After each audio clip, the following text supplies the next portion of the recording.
지금 옆에 누워있는 사람의 숨소리가 거슬린다면 축하드립니다. 관계가 끝난 것이 아니라 이제야 현실이 시작된 겁니다. 우리는 결혼을 사랑의 완성이라고 배웠습니다. 하지만 뇌과학은 말합니다. 연애 초기의 당신은 사실 정상적인 판단 상태가 아니었다고요. 오늘 이 영상에서는 당신이 왜 갑자기 지루해졌는지, 왜 예전처럼 설레지 않는지, 그리고 왜 대부분의 부부가 이 시점에서 관계를 오해하는지 설명합니다. 잠시 사랑이라는 단어는 내려놓으십시오. 지금부터 우리는 감정이 아니라 구조를 이야기합니다. 우리는 흔히 이혼의 이유를 성격 차이라고 말합니다. 하지만 뇌과학적으로 보면 이야기가 조금 달라집니다. 사실 많은 사람들은 연애 초기에는 상대의 성격을 제대로 판단하지 못한 상태에서 관계를 시작합니다. 연애 초기의 뇌를 MRI로 살펴보면 복측 피가의 영역이라는 보상 회로가 매우 강하게 활성화되는데, 이곳은 강한 쾌감을 느낄 때 반응하는 영역입니다. 이 시기에 분비되는 도파민은 행복감과 설렘을 극대화하지만 동시에 냉정하게 판단하는 전두엽의 기능을 약화시키기도 합니다. 즉, 상대의 단점이 없었던 것이 아니라 뇌가 그 단점을 제대로 처리하지 못하도록 일시적으로 차단했던 셈입니다. 연구에 따르면 이런 도파민 중심의 강한 설렘 상태는 영원히 지속되지 않습니다. 인류학자 헬렌 피셔는 이 기간이 보통 18개월에서 길어도 약 3년 정도라고 설명합니다. 약 900일 정도 지나면 뇌는 같은 자극에 더 이상 이전처럼 반응하지 않게 되고 설렘은 자연스럽게 줄어듭니다. 이것은 상대의 매력이 사라졌기 때문이 아니라 인간이 지속적인 과흥분 상태를 유지하면 신체적으로 부담이 크기 때문에 뇌가 균형을 되찾는 과정입니다. 쉽게 말해 뇌가 스스로 약효를 끊는 것입니다. 문제는 많은 부부가 이 변화를 사랑이 식은 신호로 오해한다는 점입니다. 사실 당신이 느끼는 지루함이나 낯설문 비정상이 아니라 매우 자연스러운 단계일 수 있습니다. 격정적인 호르몬의 파도가 지나가고 나면 관계는 더 차분하고 현실적인 국면으로 들어갑니다. 신혼의 설렘은 관계의 전부가 아니라 시작에 불과하며 진짜 관계는 오히려 그 설렘이 줄어든 이후에 만들어집니다. 즉, 지금 느끼는 혼란과 불편함은 관계의 끝이 아니라 새로운 단계로 넘어가는 신호일지도 모릅니다. 연애 초기에 우리의 뇌가 도파민에 의해 들떠있는 동안 사회 역시 결혼에 대해 특정한 이미지를 계속 주입합니다. 우리는 어릴 때부터 동화와 드라마, 영화 속에서 결혼을 해피엔딩처럼 배우며 자랍니다. 하지만 그 이야기들은 결혼식 이후의 현실적인 모습은 거의 보여주지 않습니다. 집안일을 두고 생기는 사소한 갈등이나 명절 계획이나 돈 문제로 고민하는 장면은 빠져 있고 오직 행복한 결말만 강조됩니다. 결혼 준비 과정도 비슷합니다. 많은 사람들은 단 하루의 결혼식을 위해 몇 달 동안 시간과 에너지를 쏟습니다.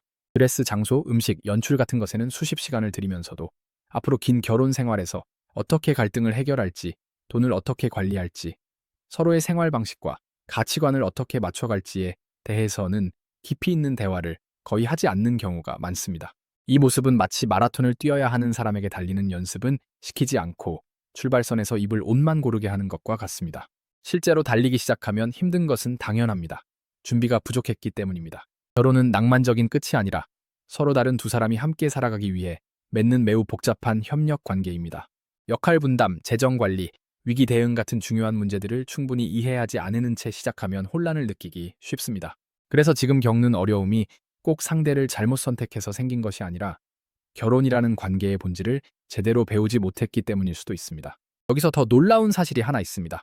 설령 연애 시절의 상대를 정말 잘 알고 있다고 생각했더라도 그 정보는 이미 오래된 것일 수 있습니다. 심리학 연구에 따르면 사람의 성격과 가치관은 고정되어 있지 않습니다. 우리는 살아가면서 겪는 경험에 따라 생각이 바뀌고 뇌 역시 물리적으로 변화합니다. 마치 몸의 세포가 조금씩 바뀌듯 사람의 마음과 사고방식도 계속 업데이트됩니다. 보통 사람은 약 10년을 주기로 완전히 다른 모습이 됩니다. 20대에 사랑했던 사람은 30대가 되면 책임과 피로를 짊어진 전혀 다른 사람이 됩니다. 연애할 때의 밝고 여유 있던 모습 대신 일과 육아에 지친 현실적인 사람이 되어 있기도 합니다. 그런데 우리는 종종 과거의 모습을 기준으로 지금의 상대를 바라보며 왜 이렇게 변했어? 라고 묻습니다. 하지만 이것은 최신 스마트폰을 들고 예전 기종의 충전기가 왜 안 맞느냐고 화내는 것과 비슷한 일입니다. 사실 우리는 평생 한 사람과만 사는 것이 아닙니다. 시간의 흐름 속에서 계속 달라지는 배우자의 여러 버전과 함께 살아갑니다. 어떤 의미에서는 같은 사람과 여러 번 다시 결혼하는 셈입니다. 지금 관계가 힘든 이유는 눈앞에 있는 현재의 배우자를 받아들이지 못하고 이미 사라진 과거의 모습만을 붙잡고 있기 때문일지도 모릅니다. 과거의 기준으로 지금의 문제를 풀려고 하니 답이 나올 리가 없습니다. 이제 우리는 환상에서 깨어난 상태입니다. 설렘을 만들어내던 도파민은 줄어들었고 동화 속 결말도 끝났으며 옆에 있는 사람은 낯설게 느껴집니다. 그렇다면 이제 관계를 끝내야 할까요? 꼭 그렇지는 않습니다. 오히려 지금부터가 진짜 시작일 수 있습니다. 감정적인 환상이 사라진 자리에 남은 현실 위에 다시 관계를 세울 수 있는 구체적인 방법을 고민할 차례입니다. 결혼 생활을 지탱하는 것은 막연한 사랑이 아니라 몇 가지 분명한 기준과 구조입니다. 결혼 생활이 힘들어지는 가장 큰 이유는 많은 사람들이 결혼을 연애의 연장선으로만 생각하기 때문입니다. 하지만 결혼은 설렘이나 로맨스 하나로 버틸 수 있는 단순한 관계가 아닙니다. 안정적인 결혼 생활은 세 가지 역할이 균형을 이룰 때 유지됩니다. 바로 친구, 연인, 그리고 비즈니스 파트너입니다. 이 세 가지가 각각 비슷한 비중으로 작동해야 관계가 무너지지 않습니다. 지금 당신이 느끼는 불편함과 갈등은 이 균형이 깨졌기 때문에 생겼을 가능성이 큽니다. 예를 들어 함께 생활을 운영해야 할 상황에서 배우자에게 연인처럼 설레는 감정만을 요구하거나 위로가 필요한 순간에 효율과 논리만 따지는 태도를 보이기도 합니다. 이는 재무 담당자에게 왜 나를 사랑하지 않느냐고 묻거나 연인에게 일 처리 속도가 느리다고 화를 내는 것과 비슷한 어긋남입니다. 특히 많은 한국 부부가 어려움을 겪는 부분은 비즈니스 파트너로서의 역할입니다. 집안일 분담, 아이 돌봄 일정, 대출 상환 계획, 부모님 용돈 같은 문제들은 감정만으로 해결되지 않습니다. 이는 명확한 역할 분담과 합의가 필요한 공동 프로젝트에 가깝습니다. 이때 배우자를 공동 창업자처럼 바라보는 시각이 도움이 됩니다. 우리는 동업자에게 설렘을 기대하지 않습니다. 대신 약속을 지키는지, 맡은 일을 책임감 있게 해내는지를 봅니다. 정해진 시간에 아이를 데리러 가고 예산 안에서 생활을 유지한다면 그는 충분히 좋은 파트너입니다. 이런 상황에서 예전 같은 감정을 요구하며 불만을 쌓는다면 아직 결혼을 현실이 아닌 연애처럼 바라보고 있는 것일지도 모릅니다. 많은 부부가 아이를 낳고 육아 전쟁을 치르며 관계가 소원해질 때 우리 사랑이 식었다고 절망합니다. 그리고 이혼을 고민합니다. 틀렸습니다. 사회과학 데이터는 당신의 불행이 지극히 정상적인 통계적 현상임을 보여줍니다. 전 세계 부부들의 결혼 만족도를 그래프로 그리면 알파벳 U자 모양이 나옵니다. 신혼 때 가장 높았던 행복도는 첫 아이가 태어나는 순간 급격히 추락하여 자녀가 사춘기를 겪고 독립할 때까지 약 20년 동안 바닥을 기어갑니다. 그리고 노년기가 되어서야 다시 상승합니다. 이 바닥 구간, 즉 죽음의 계곡은 사랑이 부족해서 빠지는 늪이 아닙니다. 인간의 생애 주기에서 에너지 소비가 가장 극심한 시기에 필연적으로 통과해야 하는 터널입니다.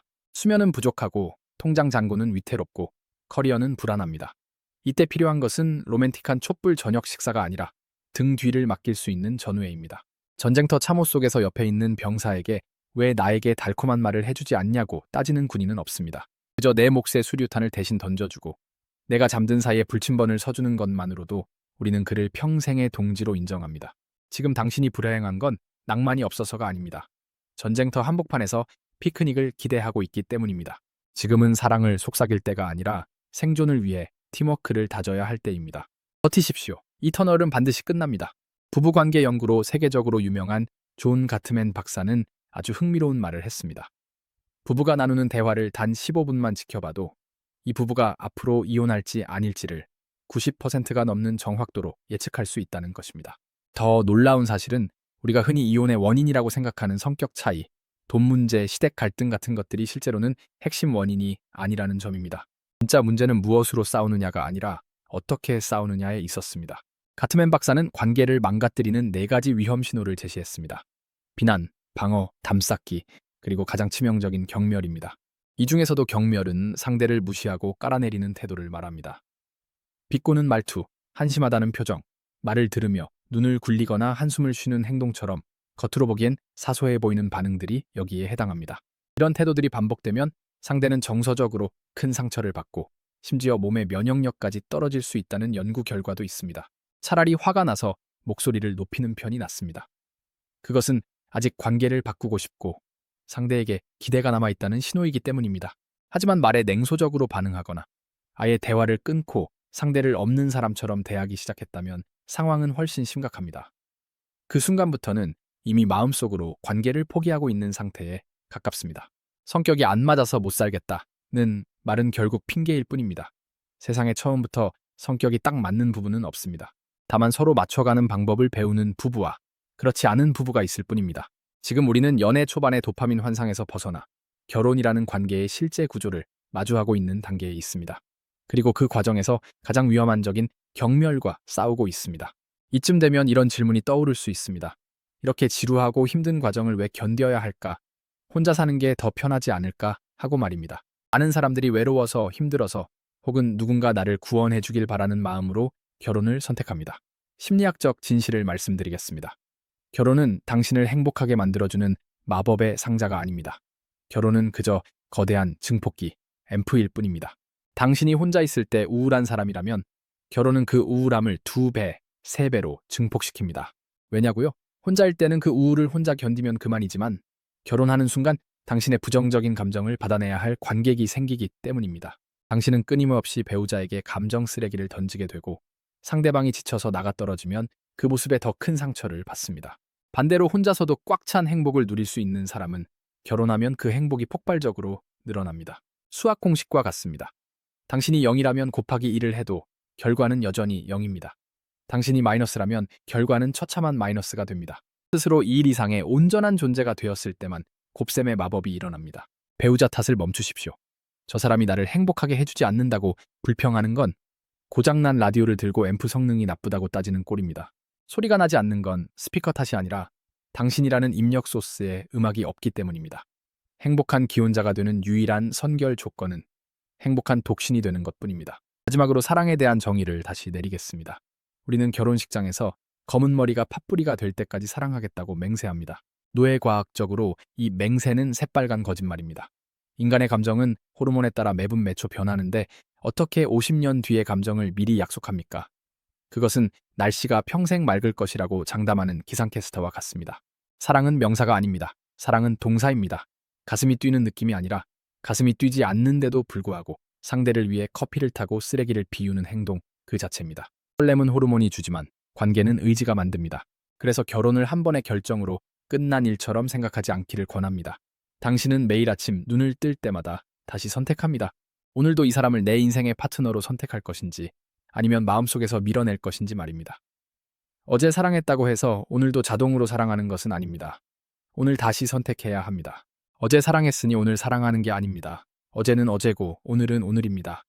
지루하고 짜증나고 꼴 보기 싫은 순간에도 그럼에도 불구하고 나는 오늘 이 사람과 하루를 더 살기로 선택하는 것, 그 고단한 의지적 선택이 모여서 10년, 20년 뒤에 비로소 진짜 사랑이라는 거대한 숲이 만들어집니다. 도파민이 주는 가짜 천국이 무너진 자리에서 당신의 의지로 쌓아 올린 진짜 천국을 만나시길 바랍니다. 오늘 내용을 딱 한 문장으로 정리하겠습니다. 당신의 배우자는 당신을 설레게 하기 위해 존재하는 엔터테이너가 아닙니다. 험난한 인생이라는 비즈니스를 함께 뚫고 나갈 파트너입니다. 당장 오늘 저녁 현관문을 열고 들어가는 순간 상대를 바라보는 눈빛부터 바꾸십시오. 왜 나를 기쁘게 해주지 않지? 라는 고객의 눈빛을 거두고 오늘 우리 회사를 위해 고생했군 이라는 동업자의 눈빛을 장착하십시오. 그리고 밥을 먹다가 뜬금없이 이렇게 말해보십시오. 우리 팀워크 좀 괜찮은 것 같은데? 그 어색한 농담 한마디가 죽어가는 관계의 심폐소생술이 될 겁니다. 마지막으로 스스로에게 한 가지 질문을 던져보십시오. 지금 내 옆에 있는 그 사람과 내일 아침에도 다시 함께하겠다고 선택할 것인지 아니면 마음속에서 이미 거리를 두고 있는지 말입니다. 댓글창에 당신의 솔직한 현재 상태와 생각을 남겨보는 것도 좋겠습니다. 관계는 저절로 유지되는 것이 아니라 매일의 선택과 행동으로 만들어집니다. 사랑을 감정에만 맡겨두기보다 서로를 이해하고 맞춰가는 기술로 접근해 보십시오.